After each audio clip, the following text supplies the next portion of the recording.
Hello everyone. Yeah, so some of you asked me to do a screencast with live commentary. So it's like what Peter Mitri Chef did. So yeah, I think it's a good thing. It's a good challenge for me. So I'm trying to do a screencast with live commentary here. So today we're going to do this AtCoder beginner contest. So let's just use this for experiment because yeah, I don't know whether I'm going to do well while explaining what I'm thinking. So we are going to use a unrated contest this one for me and a easier contest for me so that yeah I won't risk my rating by doing this. Okay. Probably I can do it with more harder contests in the future, but for now we just try to do this one. Okay. Yeah. Yeah. I'm going to use this opportunity to practice for myself also. Because I think explaining what you're doing is quite important. Yeah. So okay. So let's just see what I can do. Whether I can do live coding with a live commentary as well. So we have 40 seconds left to the contest.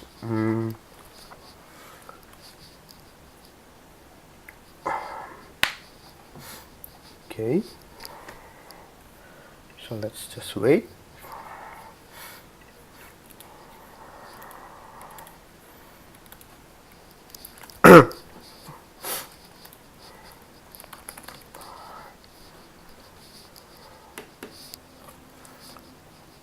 Okay. So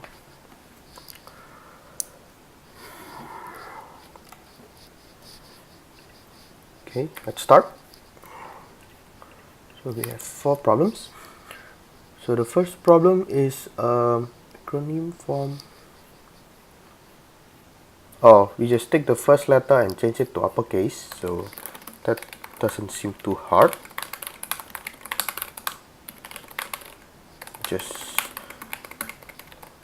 take and change it to uppercase for each of the characters.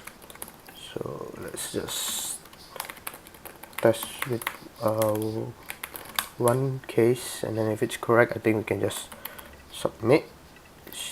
I shouldn't be correct. I mean, shouldn't be wrong. So while waiting, we can read the next problem. The magnitudes. What is the magnitude? Oh, okay.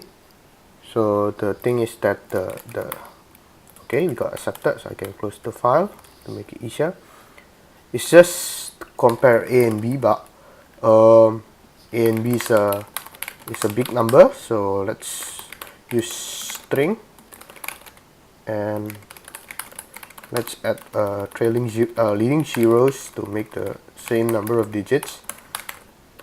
And then if AI is less than BI, it means that less, and then we can return. But if it's greater, then it's greater. Otherwise, if it cannot find the difference all the way to the last digit, it means that it's the same. Okay. Let's try to test one more sample, and I think we need to test the case that it's the same. So if it's correct, then I think we can just submit. Yep. Okay. Let's take a look at the scoreboard. We are first. Good. Okay, and this I hope should be correct.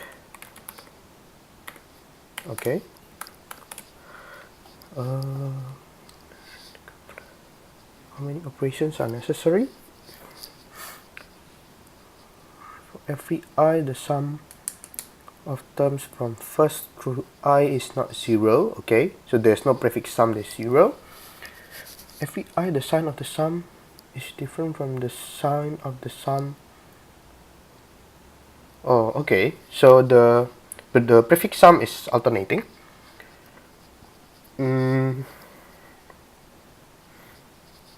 Yeah, the prefix sum is alternating. Oh, okay.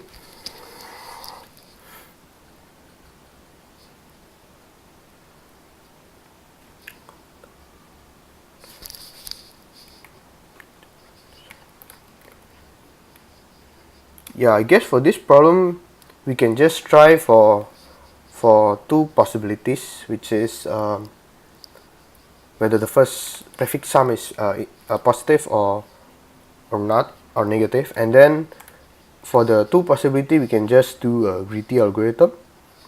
So yeah, let's just do that. We can either increment or decrement, right? Okay, so yeah, it should be correct. So yeah,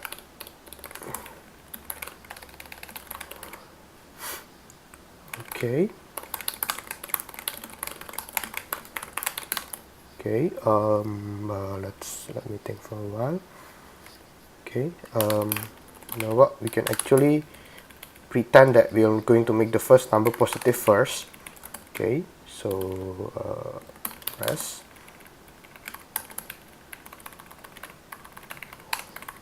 Okay, and then we're going to loop to n. Now sum is equals to 0. Yeah, and then we check whether, okay, if I mod 2 equals to 0, we want to make this prefix sum positive. So if now sum plus data I is smaller than or equal to 0, then we need to do some modifications here, which is what res equals to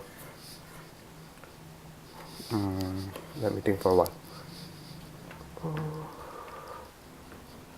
One.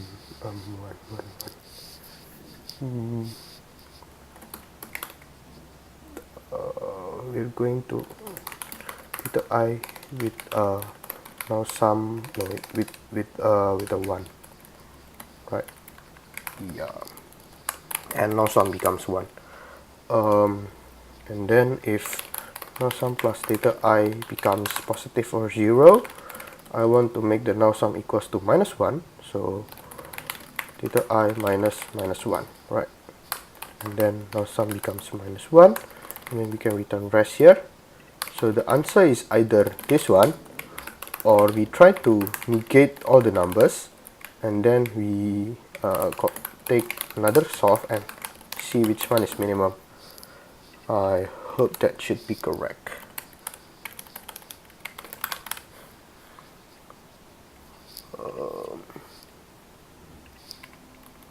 Oh, is it LL ups for taking the absolute value in long?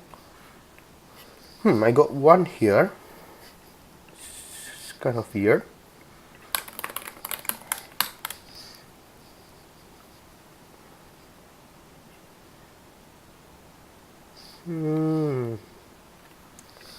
Minus 2 and it's minus 1.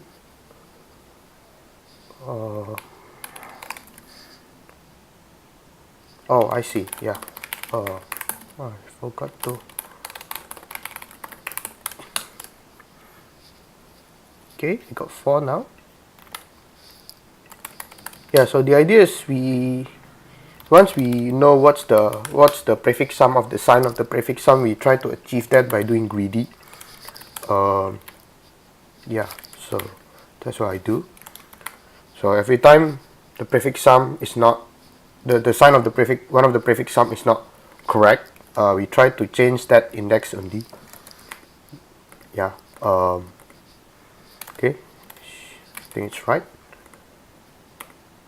Okay, so we can close this. And for the final problem, it's about game. Okay, there are 2 piles consisting of X and Y stones. So Alice will take 2 I stones. What is I? Oh, it can be freely chosen. Okay, and put the remaining I. Oh, okay. So it's 2I. Okay. The player who becomes unable to perform the operation loses the game. Oh, okay.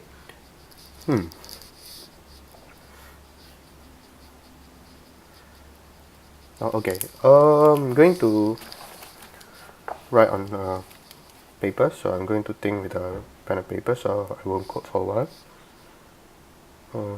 So you can choose an even number of stones in one of the piles, and you take away half of it, and the other half you put it on another pile. Okay.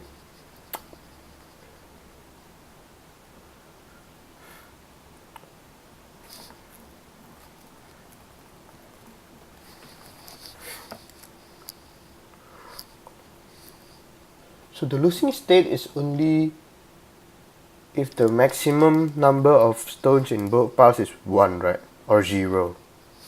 Yeah, so if it's 2-0, then you win.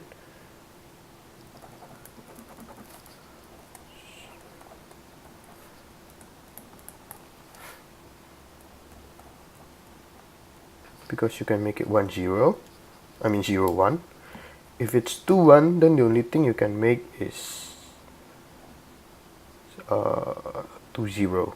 2-1 is 2-0. Yeah, so you lose. And if it's 2-2, the only thing that you can do is to make it 3-0. And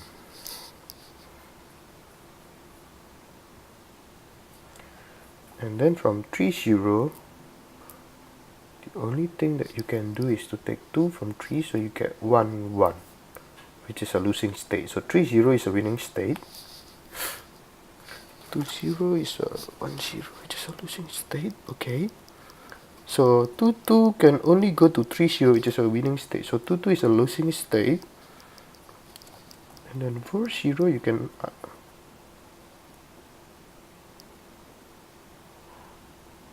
4-0 is you can go to 0-2, or you can go to 2-1, right? And both 2-1 is a losing state, so 4 is a winning state.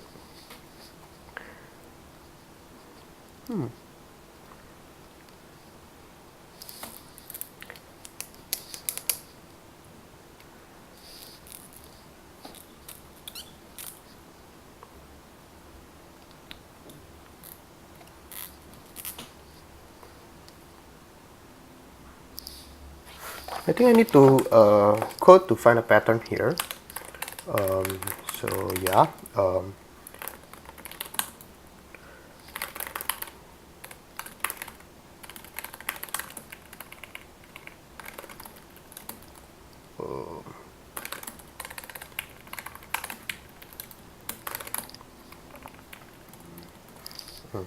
let's see if a minus 2i b plus I is a losing state. That means we can win this state. And similarly for b, if a plus I b minus 2 times I is a winning state, otherwise we lose. Okay, so let's try to print the states and see whether we can get a pattern here. Hopefully we can.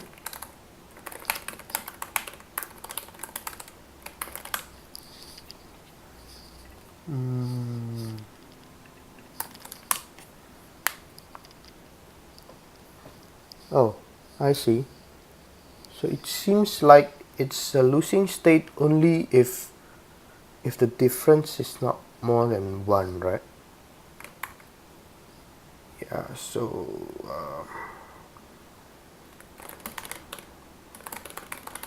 so if it's 1, then it's a losing state, otherwise it's a winning state. Let's check that. Oh, if it's 1, it means that it's a losing state.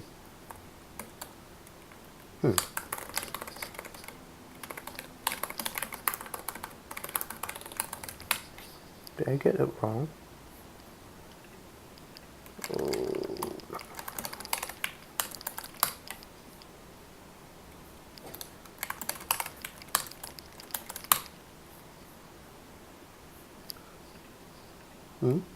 Oh, it's less than 1. Okay, it just seems like it's correct.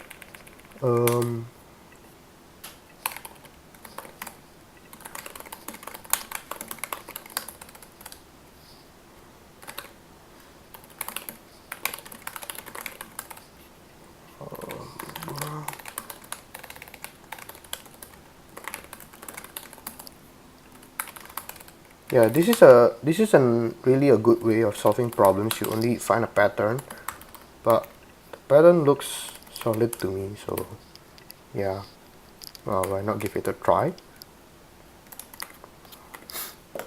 And actually I might be able to prove this.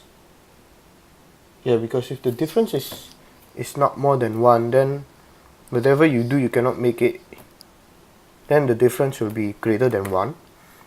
And then the other case, if the difference is greater than 1, then you can always make a move that make the difference is not more than 1. Yeah, so in a losing state you can always make a move to, I'm sorry, in a winning state you can always make a move to a losing state. And then from a losing state, whatever you do, you cannot escape on that, in that boundary line of the difference. It's not more than 1. So yeah, and then the terminal case, which I mentioned before, 0 0 0 1 1 0 1 1, has the losing state condition. So yeah, it's kind of solid. It's kind of proof. So yeah, so minutes to finish first in this inner contest. So yeah, that's me trying to solve problems with commentating on what I do. So yeah, probably I will do this again in the future with uh with a harder contest. So yeah, thank you.